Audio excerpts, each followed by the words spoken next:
Welcome. This video will provide you with an overview of what to expect at your next court hearing regarding your child support case. Just a quick heads up. We're not lawyers and this video isn't meant to be legal advice. Our goal is simply to help you get a better idea of what kinds of information the court may ask for in your child support case. Whether this is your first time going through this process, or your case is being heard on a motion to amend, the court has entered what's called an evidence order. The evidence order outlines specific documents that will be needed at your next court hearing so that the Division of Child Support Enforcement can calculate child support guidelines. These guidelines then help the court determine a child support obligation. While you may have provided documentation to the Division of Child Support Enforcement previously, the court requires current information at each hearing. Documents submitted earlier may be outdated by the time of your next court appearance. To follow the court's evidence order, hard copy documents must be brought with you to court as well as submitted to the Division of Child Support Enforcement 2 weeks prior to the next hearing. Documents submitted less than 2 weeks before the next hearing may not be available to the Division of Child Support Enforcement staff at the time of the hearing. Using your cell phone to provide documentation at the time of the hearing will only be allowed at the court's discretion. Here is a tip. Need to print something? You can often get free or low-cost printing at your local library. Definitely worth checking out.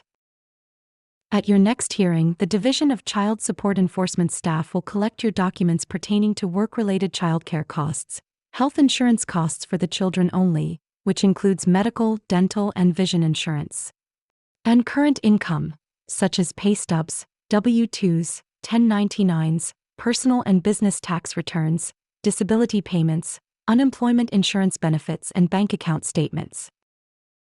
If you are not employed full-time, you will be expected to bring documentation showing efforts you have made to find full-time employment.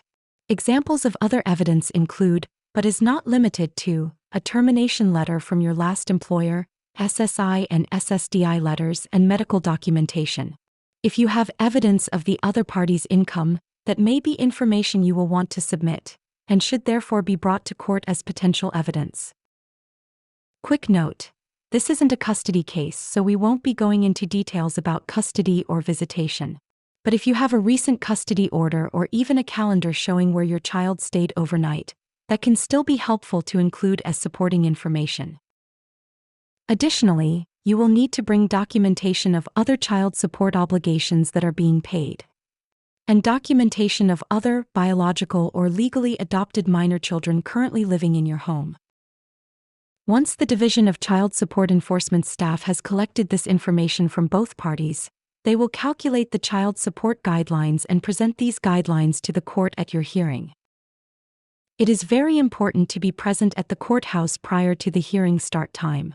Arriving 15 minutes early is recommended, as the exact time your specific case will be called is at the discretion of the court. Thank you for taking the time to watch this video, and we hope it helps you prepare for your upcoming hearing. We are here to support and guide families throughout this process. So please feel free to contact your local Division of Child Support Enforcement office with any questions.